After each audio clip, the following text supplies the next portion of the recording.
Hey there, Sheila.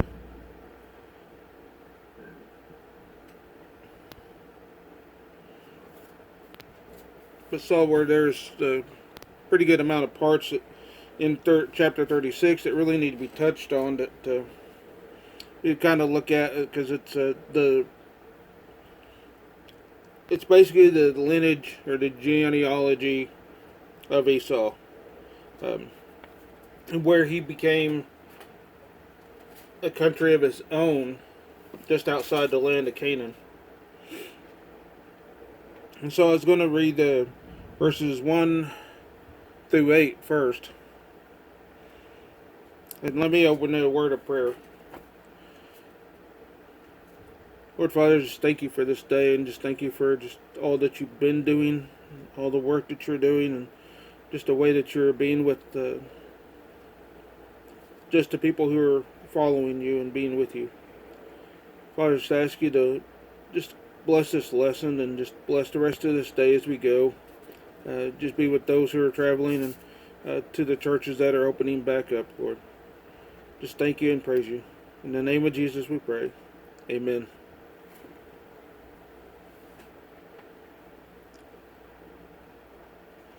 So, Genesis 36, 1 through 8. Now these are the records of the generations of Esau, that is Edom.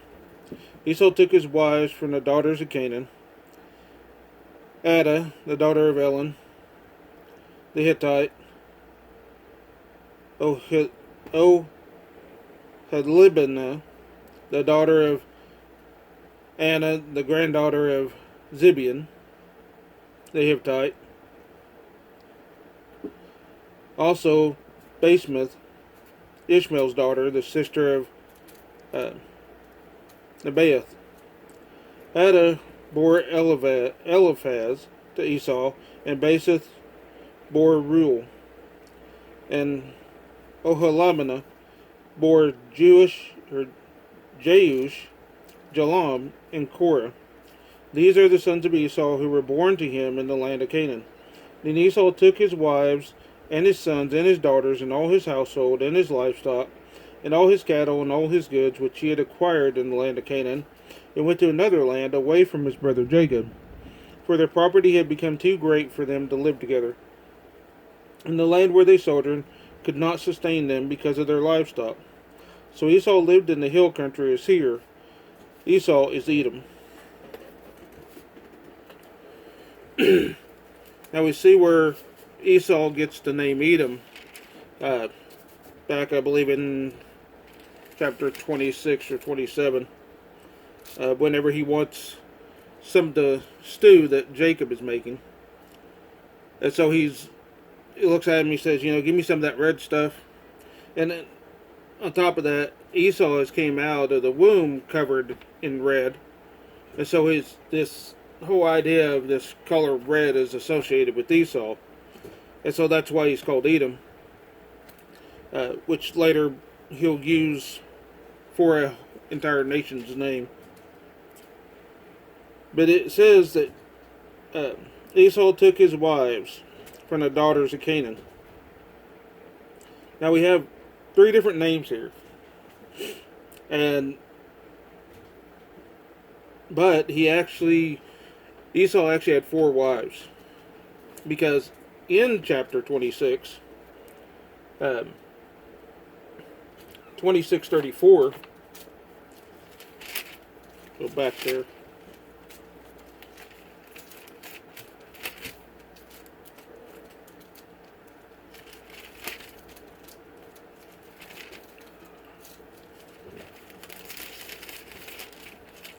It's the last verse, or last couple of verses of chapter 36, or 26. Genesis 26:34 says, when Esau was 40 years old, he married Judith, the daughter of Berai the Hittite, and Basemath, the daughter of Elon the Hittite. But then we see at the beginning of 36, Adah, the daughter of Elon the Hittite. And so there's actually 4 wives total. We can only we can only kind of assume that the first wife.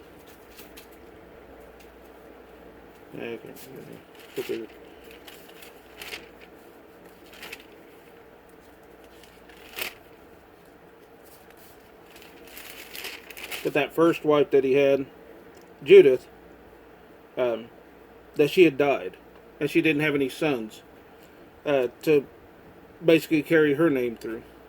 And so she more than likely had died of childless. But then we see the second wife, Basemath, the daughter Ellen. But then in the second verse of chapter 36, it's Ada, the daughter of Ellen, the Hittite.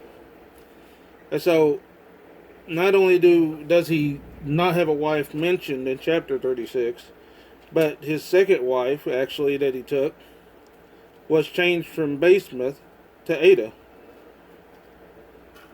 And it is really, from everything I can find anyway, it's because in verse 3 it says also Basemath, Ishmael's daughter, the sister of Nebaioth. And so, very likely, Ishmael's daughter was seen to have more respect because she was she was actually a close relative.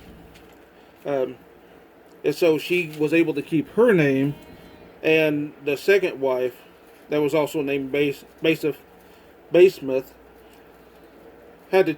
changed her name to Ada. And then, of course, we have the wife, Oholibana,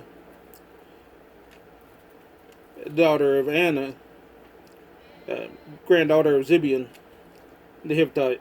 And she'll come into a little bit different play. We'll see where he actually marries her at some point. And they're also not in order at this point. Because it has Ada, Oholibana, and Basemath. And so, which is not the exact order. Not the order anyway that they came. And so, verse 4, Ada bore Eliphaz to Esau, and Basemath bore Reuel. And so really that's beginning to show the actual order of the wives that he married him. Was Ada, and then Basemath, or Ishmael's daughter, and Oholibana bore Jeush, Jamal, and Korah. These are the sons of Esau who were born to him in the land of Canaan. And so we believe that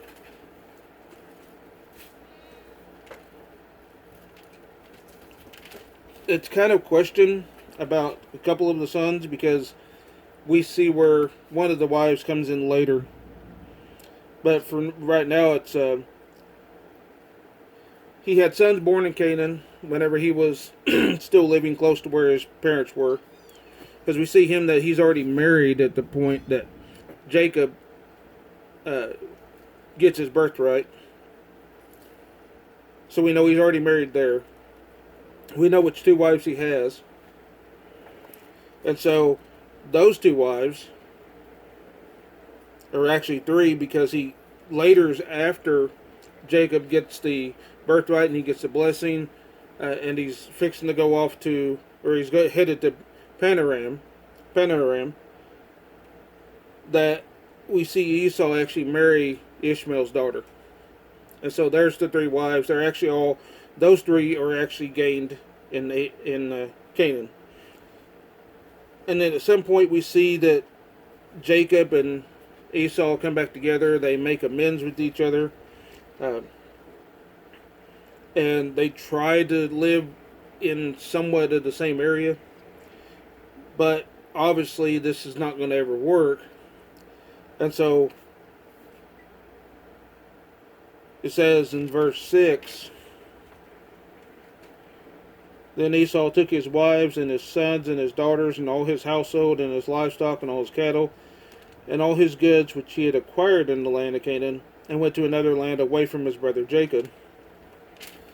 And so again, I look at this like we look at Lot, we look at Ishmael. Everybody who is not a part of the promise of God to this land, God is making a way to remove them from the land of Canaan, who are relatives. Lot is removed. He goes to Sodom. Ishmael was removed because Hagar takes him to a different area, and God promises to make him princes. And so now we see that Esau is actually removed from the land of Canaan, because verse 8, so Esau lived in the hill country of Seir, where he establishes the nation of Edom. Now Seir is just on the other side of the Dead Sea, in a mountainous area where Mount Seir is, and so it's just outside the land of Canaan. It's kind of like that very edge of the land of Canaan for Lot, where he was at Sodom. He's just kind of barely right there. They're still close, but they're not. He's not within the land of Canaan at this point. And a lot of it was when they separated, when him and Jacob separated, they separated simply because, to get completely away from each other again, simply because everybody's property was too big. We see this same problem with Lot and Abraham. Simply because Esau's not supposed to be a part of this. He wasn't ever supposed to be in the same land as his brother. His brother was supposed to rule over him. And we'll see that later on. We see that in Exodus and in Deuteronomy and in Joshua, where the Israelites take part of Edom.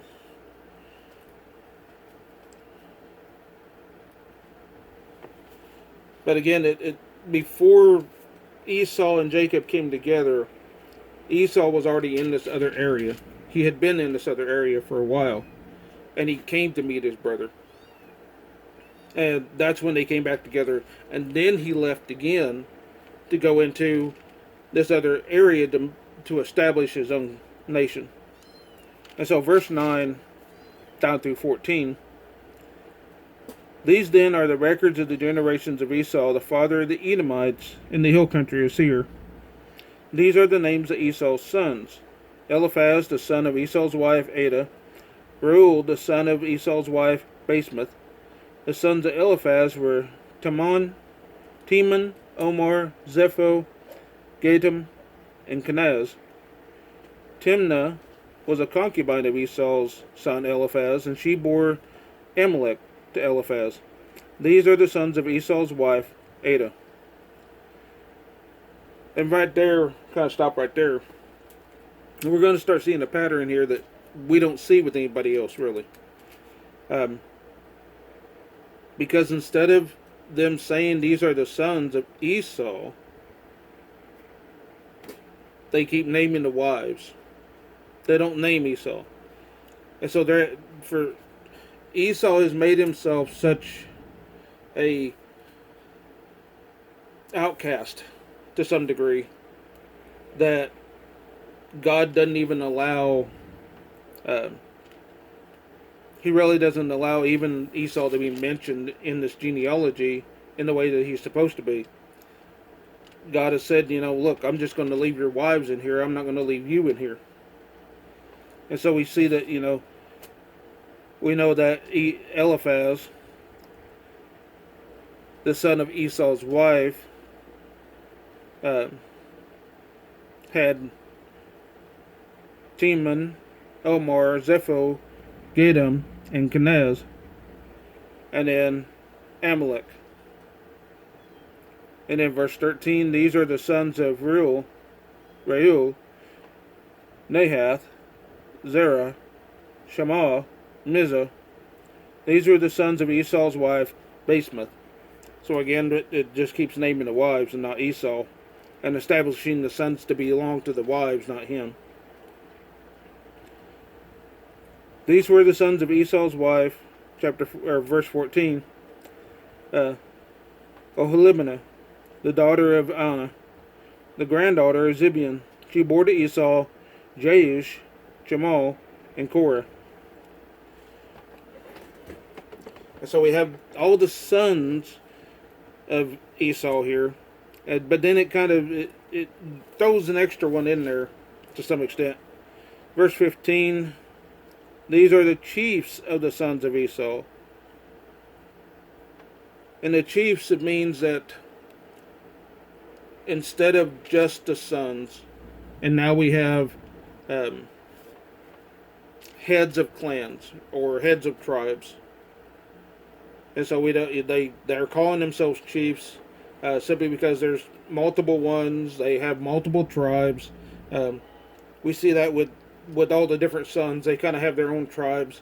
We see this again with all the different sons of Jacob later.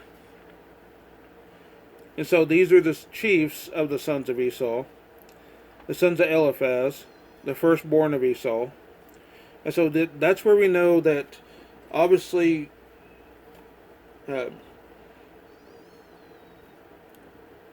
Esau's first wife didn't have any children, more than likely, and that she had passed away. Like I said, one, she was never mentioned, but also we see that Eliphaz was his first son. And so we know that Eliphaz's mother, which was Ada, was the first one to actually give him any sons or any children. But these are the chiefs of the sons of Esau. The sons of Eliphaz, the firstborn of Esau, are Chief Timon, Chief Omar, Chief Zepho, Chief Kenaz. Verse 16, Chief Korah, Chief Gadam, Chief Amalek. These are the chiefs descended from Eliphaz in the land of Edom. These are the sons of Ada. And so all the children of Eliphaz become chiefs. They become leaders of tribes. They've grown so significantly that now they have large groups of people that they get one area of land, they live there, they own that property, they have that property, and so now they're just made leaders from their own people. That's how big it is. But we see in verse 16 it says Chief Korah, but Chief Korah is not mentioned in Eliphaz's children. There's no Korah mentioned there. So there's one of two ideas, but the one thing I found is that there's no exact answer for this, because Korah is mentioned in another line. But this Chief Korah in the line of Eliphaz either is possibly a mistake to some extent by the author, by the scribes that have translated. Because in other areas, like the Samaritan Pentateuch, his name is not mentioned. And so, like I said, from everything that I could find, there's actually no exact answer for this, why Korah is mentioned there. Verse 17, these are the sons of Reuel, Esau's son, Chief Nahath, Chief Zerah, Chief Shammah, Chief Mizah. These are the chiefs descended from Reuel in the land of Edom. These are the sons of Esau's wife, Basemath. And then verse 18, these are the sons of Esau's wife, Oholibamah, Chief Jeush, Chief Jamal, Chief Korah. And so we see Chief Korah again. And this time we know for a fact it's Oholibamah's son.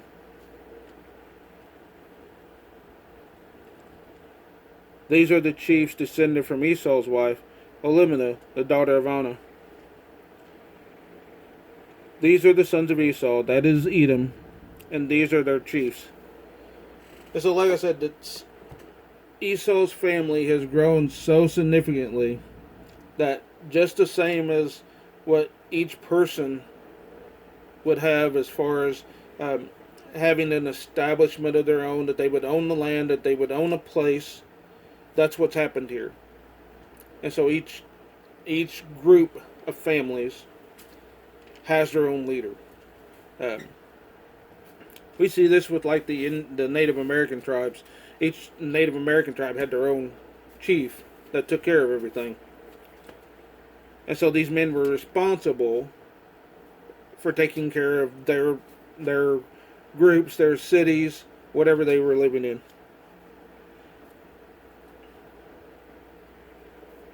And in verse 20, these are the sons of Seir, the Horite, in the inhabitants of the land: Lodan, Shabal, Zibeon, and Anna, and Dishan, and Ezer, and Dishan. These are the chiefs descended from the Horites, the sons of Seir, in the land of Edom. So these are the people that have already belonged, that were already in the land when Esau and his families came there. The sons of Lotan were Hori, Haman. Lotan's sister was Timnah. These are the sons of Shobal, Alvin, Manahath, Ebal, Shepho, Onam. These are the sons of Zibeon, Aya, Anna. He is the Anna who found the hot springs in the wilderness when he was pasturing the donkeys of his father Zibeon. These are the children of Anna: Dishan, Oholibnah, the daughter of Anna. And so right here in verse 25 we see that this is where Esau found his wife. Actually already in the land where Seir is at. Because Oholibnah was the daughter of Anna, who was the granddaughter, or the daughter, or the son of Zibeon. And so Esau didn't actually marry Oholibnah in Canaan. He married her actually in the area of Seir.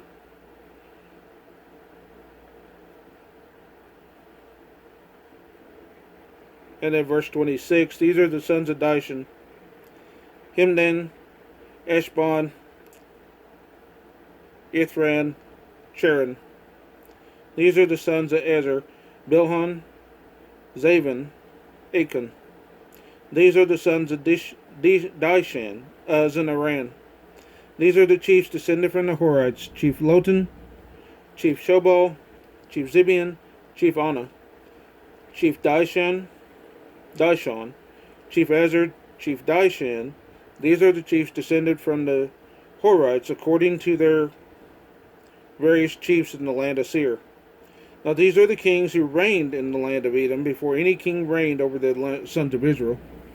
And so eventually they got to where instead of just having chiefs, they wanted to have more than that. They wanted to have somebody to rule over the entire area, the entire nation, or the entire country area. Have one person work with all the chiefs to make decisions, what's best for the people. And so they started placing kings over everything, over everyone. And so in verse 32, Bela the son of Beor reigned in Edom, and the name of his city was Donabah. Then Bela died, and Jobab the son of Zerah of Bozrah became king in his place. Then Jobab died, and Husham in the land of the Temanites became king in his place. Then Husham died, and Hadab the son of Badad, who defeated Midian in the field of Moab, became king in his place, and the name of his city was Avid. Then Hadad died, and Samlah of Mesrekah became king in his place. Then Samlah died, and Shaul of Rehoboth on the Euphrates River became king in his place. Then Shaul died, and Belhana, the son of Achbor, became king in his place. Then Belhana died, the son of Achbor died, and Hadar became king in his place. And the name of his city was Pau, and his wife's name was Mehetabel, the daughter of Matred, daughter of Mizahab. And so, before we ever see a list of kings in Israel, we see a list of kings that were outside the nation of Canaan, because Canaan didn't really have necessarily. They had a few kings, but they never heard being prominent. And so now we have a whole list of kings that we will actually see how their lands affected Israel later on as they're traveling through the wilderness, because we have several different people that their names actually become a part of different nations that Israel has to deal with.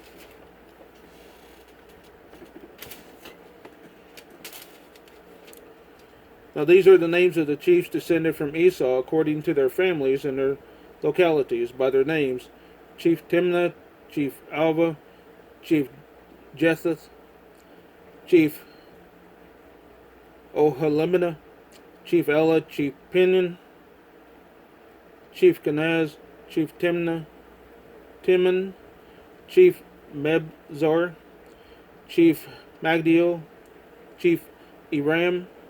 These are the chiefs of Edom, that is Esau, the father of the Edomites, according to their habitations in the land of their possession. And so you just had these continued leaders just keep coming from the same lines. Not only did you have kings, but you, like I said, you still had chiefs that the kings would work with, that were still a part of everything. And a couple of different things that I realized when reading this is, like I said, one, it was that once God had made this promise, that He continued to keep it by removing the people that weren't actually a part of that promise. The families of Abraham that weren't a part of that promise, He kept removing them and putting them outside the land of Canaan.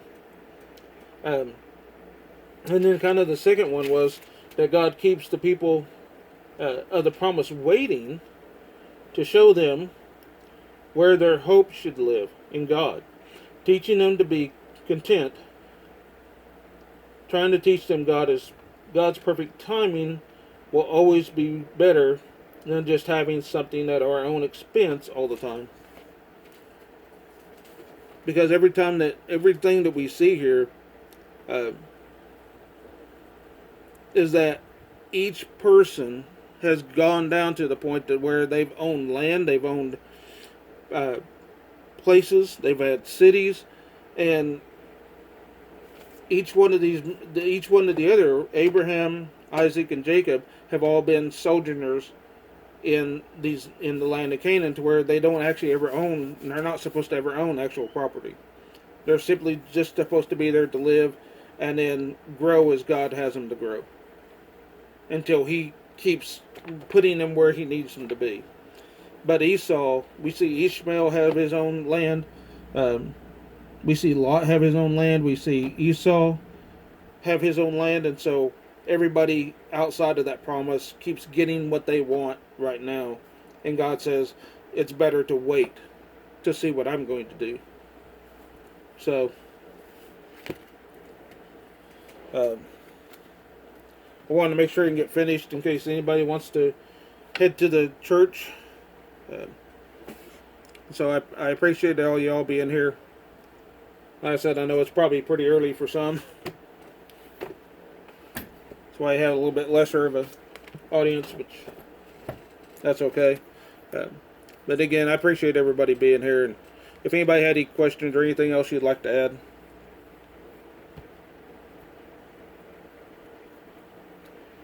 Alright. Well, thank you all. And I don't know who's headed to church or up to the building. My wife says I can't play with the other kids yet, so I'm stuck at home. But anyway, All right, y'all have a blessed day, and hopefully I'll see y'all again soon.